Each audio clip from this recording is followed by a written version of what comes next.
If you're confirmed, you've got to make sure that you speak truth to power.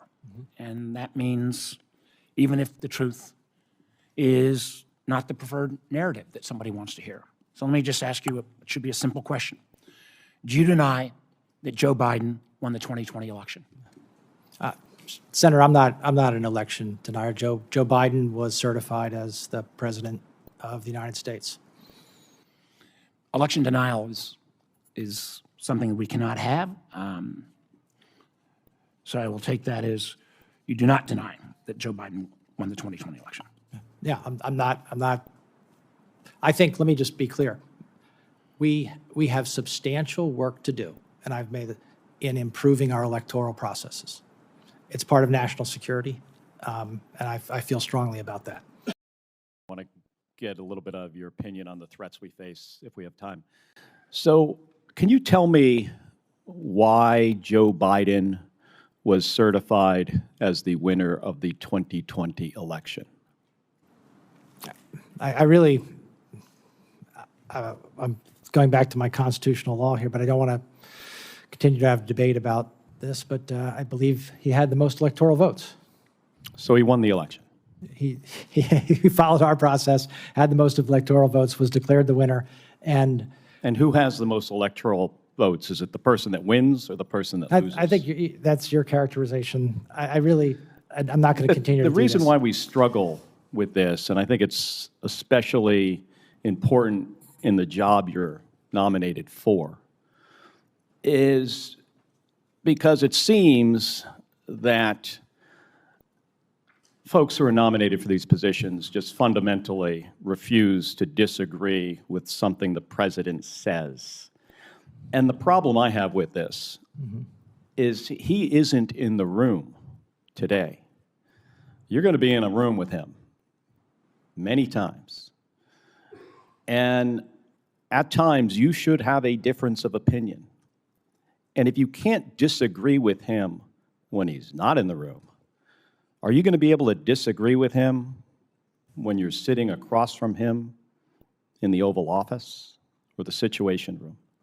That's what I struggle with, because this job is different. This job, it's not about softening the edges when the truth is unpleasant. It's about delivering information and making sure the president understands that information. And by the way, people risk their lives to get this information. And if it's not transmitted to the president, if he doesn't understand it, I mean, there's going to be disagreements. We expect that. But I really struggle with this, especially in your position, because you can't disagree with him on this, because he doesn't like the fact that he lost in 2020. Look, as you said, Joe Biden was certified because he got the most electoral votes. That means he won, but you still refuse to say that. And I was sitting at the SEC when this occurred, and I can tell you that maybe people worked harder, but I don't think anybody I know worked harder to make an effective transition to my successor at the SEC. And in terms of your question, I have every confidence that I will deliver on my job candidly, independently, and with my best judgment. But just not in this room. Okay, let me move on. In a speech in September last year, you highlighted the great success of Who won the 2020 election? I'm not going to do this with you. This is a job interview. We've established that you have an obligation to be honest and forthright with the committee. Yes, you do have an obligation to be honest and forthright with the committee? Yes. Who won the 2020 election? Like I said, I'm not going to get into that with you.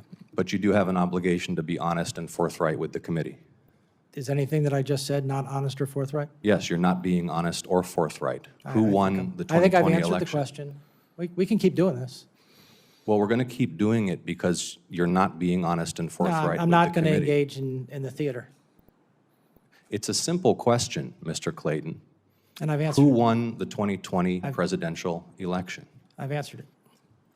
You're here asking for the support of senators to lead America's intelligence community. We've established that you have an obligation to be honest and forthright with this committee and with the American public, but you refuse to answer a simple matter of fact about the 2020 election. Is that right?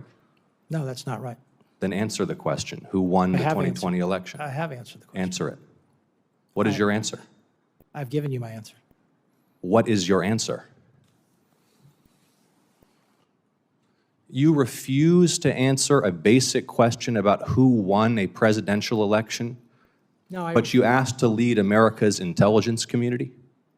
Isn't it humiliating to be unable to answer this question, to have to indulge the president's delusions? We know, you know, everybody in this room knows the truthful answer to that question. Why can you not give it? I think I gave you the answer. I disagree with you about the issue of